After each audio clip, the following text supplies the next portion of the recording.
Bom, vamos falar nesse estudo sobre poderes administrativos, tá? Bom, enquanto atividade concreta e imediata que o Estado desenvolve para a feitura, a consecução, a realização dos interesses coletivos, a administração pública deve sobrepor a vontade da lei à vontade particular dos administrados, de maneira a privilegiar o interesse público em relação ao interesse individual. É aquela relação vertical, né? Onde nós temos o Estado e os particulares. O Estado, claro, da figura da administração pública. Para a realização de suas atividades e, consequentemente, a satisfação do bem comum, o ordenamento jurídico confere à administração uma gama de poderes, né? Que a gente chama também poderes de império, poder e dever, a fim de instrumentalizar a realização de suas tarefas administrativas. São chamados poderes da administração ou poderes administrativos, dependendo da doutrina, né? Os poderes administrativos ou poderes da administração são inerentes, são fundamentais ao exercício da atividade administrativa direta, qual seja a administração direta: União, Estados, Distrito Federal e municípios. Ok? Em observância às suas competências constitucionais e somente podem ser exercidos nos limites da lei. Ou seja, a administração pública só faz o que está delimitado na lei. É diferente do particular. O particular ele pode fazer tudo que ele quiser, desde que não seja, desde que a lei não proíba. Já a administração pública é diferente, ela só faz o que está previsto na lei. Ok? Seguindo, o poder administrativo é atribuído à autoridade para remover interesses particulares que se opõem ao interesse público. Assim, visando atender o interesse público, né, é a finalidade da administração pública, atender, satisfazer o interesse coletivo da coletividade, o bem comum, o interesse público, o munus público. Bom, a administração é dotada de certos poderes, denominados poderes administrativos, proporcionais aos encargos que lhes são atribuídos e que se constituem em seus verdadeiros instrumentos de trabalho para a consecução, para a realização de suas tarefas, razão porque são chamados de poderes instrumentais e se distingue do poder político, que é expresso em lei e imposto pela moral administrativa e pelo interesse da coletividade, principalmente aos agentes públicos, né? Esse poder político. Os poderes administrativos representam instrumentos, ferramentas que, utilizados isolada quer conjuntamente, permitem à administração cumprir suas finalidades, sendo por isso entendidos como poderes instrumentais, e nisto diferem dos poderes políticos. Qual poderes políticos? Do poder executivo, do poder legislativo e do poder judiciário, que são poderes estruturais. Poderes políticos, né? Poderes políticos são poderes estruturais, que dizem respeito a quem? Poder executivo, poder legislativo e poder judiciário. O poder administrativo são poderes instrumentais, são ferramentas da administração pública para a consecução da sua finalidade. Qual é a finalidade da administração pública? O interesse público. Bom, é o poder normativo de onde emanam as normas, atos com efeitos gerais e abstratos. Poder disciplinar, estamos falando do poder administrativo, tá? Bom, poder disciplinar. Apurar, no caso do poder disciplinar, está dentro dos poderes administrativos, é apurar infrações e aplicar penalidades aos servidores. Ou seja, o poder disciplinar pode incidir sobre o particular, como na aplicação de uma multa, por exemplo, né? Caçar uma licença, enfim. E esse poder disciplinar diz respeito também ao seu próprio funcionário, né? O funcionário da administração pública, tá? Poder hierárquico. Bom, falou em poder hierárquico, falou em órgão, falou em estrutura hierárquica, né? A União, né, é o executivo central, aí nós temos superintendências, até chegar às secretarias regionais, até chegar à repartição daquele estado ali, ok? Então tá, poder hierárquico. O direito positivo define as atribuições de vários órgãos administrativos, cargos, funções, estabelecendo uma relação de coordenação e subordinação. Poder hierárquico tem a ver com órgãos, né? E a gente vê muito na administração centralizada e mesmo também na administração descentralizada, ou seja, dentro da administração centralizada ou na concentração mais ainda, mas toda a repartição tem a sua hierarquia, tem um chefe, tem um supervisor, tem um superintendente, sempre vai ter alguém, né, que é responsável maior, né, que emana as diretrizes da função daquele órgão, né, um diretor de hospital, por exemplo, né, quando ele muda o horário de atendimento, ele vai saber por que está mudando de atendimento, por causa do horário de verão, alguma coisa nesse sentido, ou por uma questão de economia. Enfim, sempre vai ter o funcionário, o seu encarregado, o seu chefe, o supervisor que está acima do chefe e o superintendente, por aí vai. Tá? Quanto à sua natureza, agora, os poderes da administração ou os poderes administrativos têm natureza instrumental, isto é, surgem como instrumentos conferidos pelo ordenamento jurídico, pela norma, pela lei, pela legislação, né? A administração para preservar interesses da coletividade. Instrumentos conferidos pelo ordenamento jurídico à administração para preservar interesses da coletividade, que é a finalidade da administração pública. O uso desses poderes é um poder-dever, pois é por meio deles que se irá alcançar a preservação dos interesses da coletividade. Sendo assim, o administrador só poderá usá-los para preservar os interesses públicos. Se ultrapassar os limites, haverá abuso de poder e desvio de finalidade, que são espécies de ilegalidade. Ilegalidade é gênero. As espécies da ilegalidade são o abuso do poder e o desvio de finalidade. Bom, vamos para espécies de poderes administrativos, ou seja, estamos aqui como poder administrativo, como gênero, e vamos tratar das espécies. Bom, o poder é instrumento indispensável para que o Estado atinja as suas finalidades, que é o bem público, a satisfação do coletivo, né? Assim, para a administração pública possa funcionar e atingir os seus fins, a lei atribui-lhe poderes adequados, inerentes a eles, como veremos no decorrer do trabalho. Poder vinculado, que é uma espécie dos poderes administrativos. O poder vinculado é aquele que o direito positivo, o direito vigente, ou seja, a lei confere à administração pública, ou seja, quando o modo de se praticar o ato vem descrito na lei, vem previsto na lei, de uma forma clara, expressa e objetiva. Assim, o denominado poder vinculado, em contraposição ao poder discricionário, é aquele de que dispõe a administração para a prática de atos administrativos, em que é mínima ou inexistente a sua liberdade de atuação. Ou seja, no poder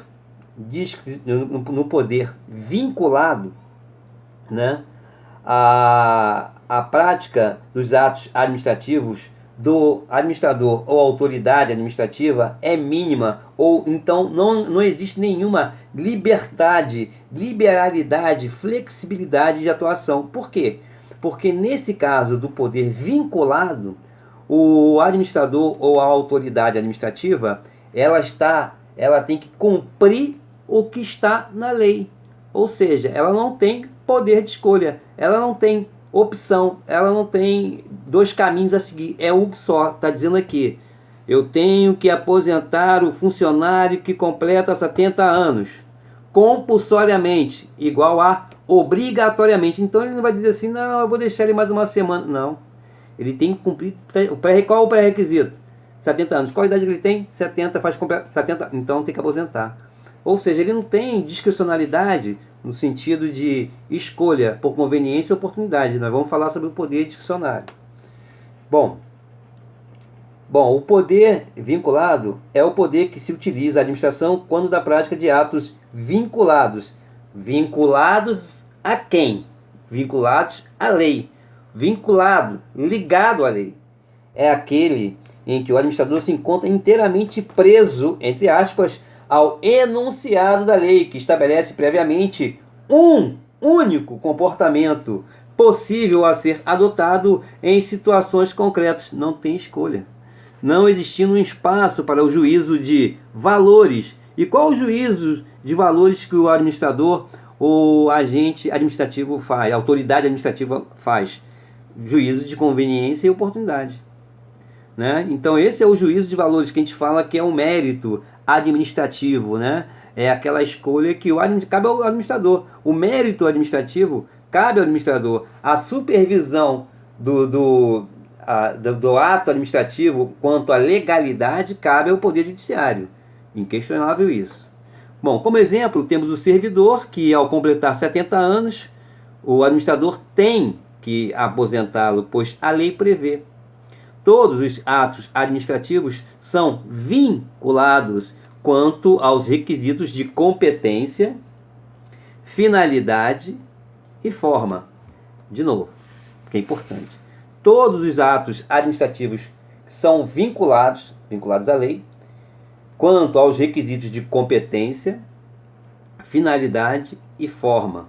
Os atos ditos vinculados também o são quanto aos requisitos motivo e objeto, ou seja, não cabe à administração, no caso a autoridade administrativa, né, tecer considerações de oportunidade e conveniência, porque oportunidade e conveniência é um juízo de valor que compete à autoridade administrativa, né, lá no poder discricionário. Aqui nós estamos falando do poder vinculado ou regrado. Tem doutrina que usa esse termo, vinculado ou regrado, tá?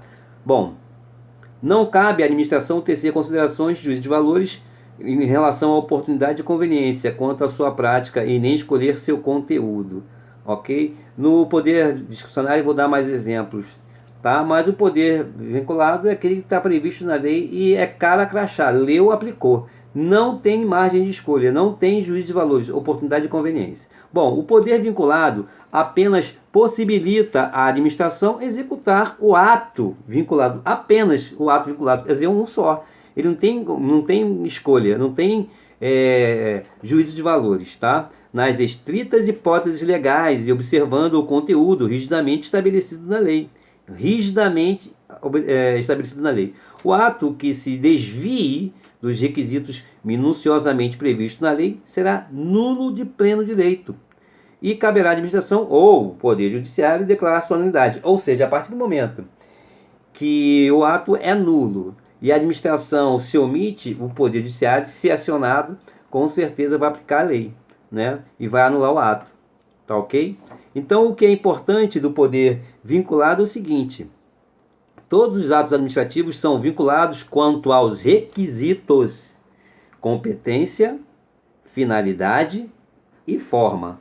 Os atos ditos vinculados são também quanto aos requisitos motivo e objeto, ou seja, não cabe à administração tecer considerações de oportunidade e conveniência quanto à sua prática. Bom, vamos falar agora sobre poder discricionário, flexibilidade, juízo de valor, mérito administrativo. Quando se fala em poder discricionário é tudo isso. E, logicamente, oportunidade e conveniência. Quando você ouviu falar essa palavra oportunidade e conveniência, está ligado à discricionariedade. Tá?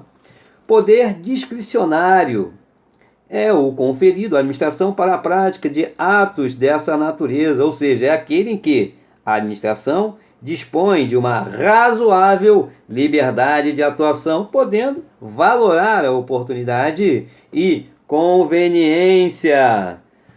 né, da prática do ato discricionário, estabelecendo o motivo e escolhendo, dentro dos limites legais, seu conteúdo. Assim, o poder discricionário é aquele em que o administrador se encontra preso, não inteiramente ao enunciado da lei, que não estabelece previamente um único comportamento possível a ser adotado em situações concretas, existindo um espaço para juízo de conveniência e oportunidade. É bom lembrar que o poder discricionário não se confunde com o poder arbitrário. É o que concede à administração para a prática de atos administrativos com liberdade de escolha de sua conveniência, oportunidade e conteúdo. Ou seja, quando o administrador tem certa liberdade de escolher e a oportunidade e a forma de se realizar o ato administrativo. A principal distinção que se deve fazer é entre o poder discricionário e o exercício arbitrário do poder. O ato discricionário implica liberdade de atuação administrativa, conforme o poder discricionário, sempre dentro dos limites previstos na lei. Se uma lei prevê, por exemplo, a suspensão punitiva de uma atividade por um mínimo de 30 e no máximo 90 dias, claro está que uma suspensão de 120 dias será puramente arbitrária, não sendo cabível aqui falar em utilização do poder discricionário e sim desvio desse poder. O ato discricionário ilegal poderá, como qualquer ato ilegal, ser anulado tanto pela administração quanto pelo judiciário, o que não pode ser apreciado pelo judiciário no exercício de sua função jurisdicional de dizer o direito é o mérito administrativo, que consiste justamente na atividade valorativa, juízo de valores de oportunidade e conveniência, que levou o administrador a praticar o ato, escolhendo o seu objeto dentro dos limites legais. Da mesma forma, entendendo a administração inoportuno ou inconveniente ou anteriormente o ato anteriormente praticado, pode revogá-lo. Ou seja, essa é uma autotutela, né, da administração. Ele criou um ato e ele acha que já não serve mais, já está inconveniente, né, inoportuno, e vai e revoga. Enfatiza somente que pode revogar um ato quem o haja praticado. Por isso, aliás, deve-se lembrar que o Poder Judiciário, e só ele, pode revogar atos administrativos que ele próprio tenha praticado, o mesmo valendo para o Poder Legislativo, relativamente aos atos de sua autoria. Por isso, aliás, deve-se lembrar que o Poder Judiciário, e só ele, pode revogar os atos administrativos que ele próprio, ou seja, o próprio Poder Judiciário tenha praticado, o mesmo valendo pelo Poder Legislativo. Ele pode revogar um próprio ato que o próprio Legislativo criou. Agora, ele pode revogar. Agora, se tiver contra a lei, é lógico que o Judiciário vai anular, não vai revogar, vai anular. Falando aqui sobre poder vinculado e poder discricionário, no sentido lato sensu, amplo, todo poder tem que estar vinculado à lei, tem que estar ligado à lei, tem que estar previsto na lei, ponto. Todo poder tem que estar previsto na lei. Então, todo poder é vinculado, né? Tem que estar previsto na lei. Todo ato administrativo, poder administrativo tem que estar vinculado à lei, isso é ponto. Então é o seguinte, só que a doutrina divide o quê? Ela fala em poder vinculado, sentido estrito, e poder discricionário, tá? Todos os dois aqui, vinculado e discricionário, estão vinculados à lei, isso é óbvio. Só que no poder vinculado, o administrador ou a autoridade administrativa não tem margem de escolha nenhuma. A princípio, não tem como, é só um caminho, ele só tem que cumprir, ele não tem nem que pensar, ele tem que ler caso concreto, legislação, caso concreto, legislação e aplica, ponto. Poder discricionário, que acabamos de ler agora. O poder discricionário, ele tem margem de escolha, ele pode fazer um juízo de valores, como ele deu um exemplo aqui da punição. A punição é de 30 a 90 dias. Então tá beleza, ele pode dar 30, 35, dar 40. Não tem problema nenhum, ele está dentro da juízo de valores. É o critério de oportunidade e conveniência, né? É o caso de que a administração pública quer vender um imóvel, né? Quer alienar, como a gente fala juridicamente falando. Então, a legislação prevê a licitação, né, por leilão ou carta convite, por exemplo. Mas aí o administrador, que já tem um poder discricionário, que ele tem duas opções, escolhe, por exemplo, uma terceira que não está prevista nessas duas, né? Carta convite ou leilão. Ele quer tomada de preço. Ele não, vou fazer por tomada de preço. Pô, aí é ilegal. Aí não pode. Porque a discricionalidade dele está prevista na lei. Ou seja, ele tinha duas opções. Ok? Então tá. Poder hierárquico. Pô, tranquilo. Poder hierárquico é o que dispõe o executivo para distribuir e escalonar as funções de seus órgãos, ordenar e rever a atuação dos seus agentes, estabelecendo a relação de subordinação entre os servidores do seu quadro de pessoal. Poder hierárquico é o poder conferido à administração para se auto-organizar através de seus órgãos, como eu falei, união, aí tem a superintendência, aí tem as secretarias, até chegar lá a repartição pública lá.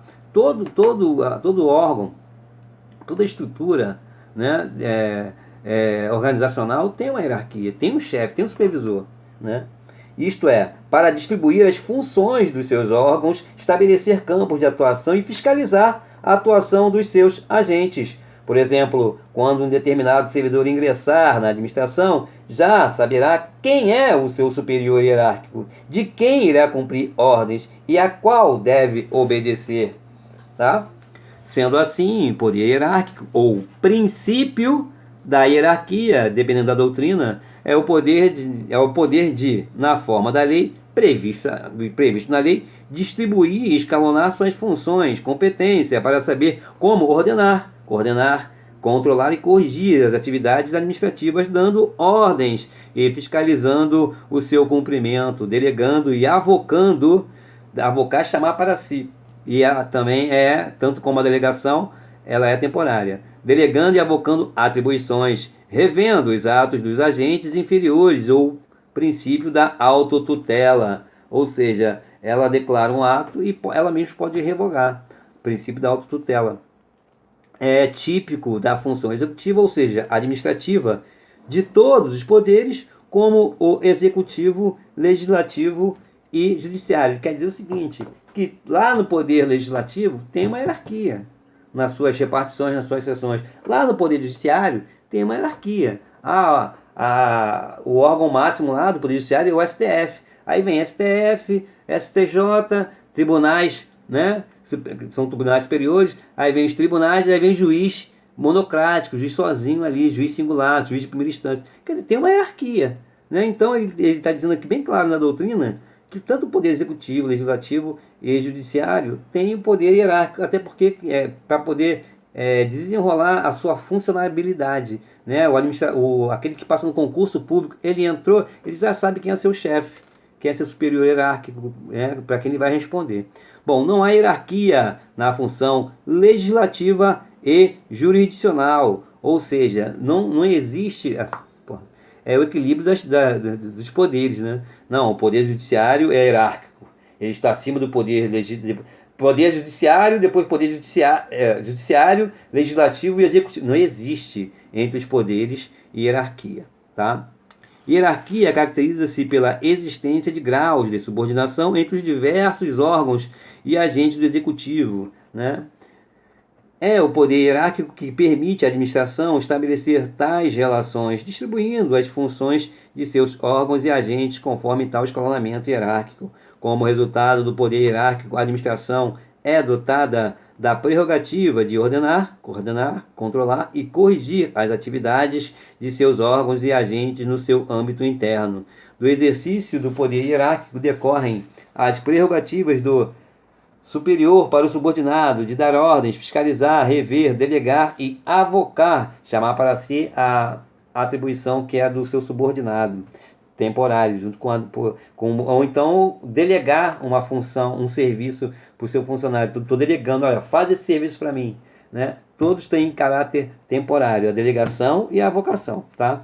Todos os serviços públicos têm o dever de acatar e cumprir as ordens de seus superiores hierárquicos, salvo quando manifestamente ilegais, hipóteses em que para eles surge o dever de representar contra a legalidade. Ou seja, cabe ao funcionário, diante de uma ilegalidade, ele representar. contra essa ilegalidade. No caso dos servidores civis federais, a Lei 8.112, de 90, artigo 116, incisos 4 e 12. Pelo poder, dever de fiscalização, compete ao superior estar permanentemente atento aos atos praticados pelos subordinados, a fim de corrigi-los sempre que se desviarem da legalidade. A revisão hierárquica é a prerrogativa conferida ao superior para, de ofício ou mediante provocação do interessado, apreciar todos os aspectos de um ato de seu subordinado, no intuito de mantê-lo ou reformá-lo. Autotutela do poder administrativo. A revisão hierárquica somente é possível enquanto o ato não tenha se tornado definitivo para a administração, ou seja, enquanto não ocorrida a chamada coisa julgada administrativa, tá? Ou ainda não tenha gerado o direito adquirido para o administrado. A delegação significa atribuir ao subordinado competência para a prática de atos que, originariamente, pertencia ao superior hierárquico. Somente podem ser delegados atos administrativos, não os atos políticos. Importante, atos políticos são indelegáveis. Também não se admite a delegação de atribuições de um poder a outro, salvo nos casos expressamente previstos na Constituição. O poder executivo delegar um ato seu para o judiciário, por exemplo. Só se estiver previsto na Constituição. Deve existir uma autorização, ao menos genérica, para a delegação de competência, e o subordinado não pode recusar o exercício da atribuição a ele delegada, como também não pode subdelegá-la sem autorização. No âmbito da administração federal, a delegação de competência está regulada pelo Decreto 83.937/79 e a definição está no artigo 2º. Vamos a ele. O ato de delegação, que será expedido a critério da autoridade delegante, indicará à autoridade delegada as atribuições, objeto da delegação e, quanto for o caso, o prazo de vigência, que na omissão ter-se-á por indeterminado. Parágrafo único. A delegação de competência não envolve a perda pelo delegante dos correspondentes poderes, sendo-lhe facultado, quando entender conveniente, exercê-lo mediante a avocação do caso, sem prejuízo da validade da delegação. Por último, a avocação consiste no poder que possui o superior de chamar para si a execução de atribuições cometidas aos seus subordinados. A avocação de um ato ou de uma atribuição pode referir-se a uma função que pertencesse à competência originária do subordinado ou a funções que tenham sido a ele delegadas e que o superior entenda conveniente, em determinado caso concreto, exercê-la ele mesmo. A avocação é faculdade, em princípio, sempre possível, salvo quanto a lei a proíba, para determinados atos sob certas circunstâncias, especialmente quando houver risco de lesão à moralidade administrativa. De qualquer forma, a doutrina é unânime em afirmar que a avocação deve ser evitada, pois é causa de desorganização do normal funcionamento do serviço, além de representar um incontestável desprestígio para o servidor subordinado. A avocação desonera o subordinado de qualquer responsabilidade relativa ao ato praticado sob sua égide pelo superior hierárquico. Finalizando, o poder hierárquico consiste no instrumento para a garantia da atuação coordenada da administração, havendo necessidade da existência de hierarquia nas relações entre os órgãos e nas relações funcionais entre os diversos servidores. No próximo, nós vamos falar sobre o poder disciplinar.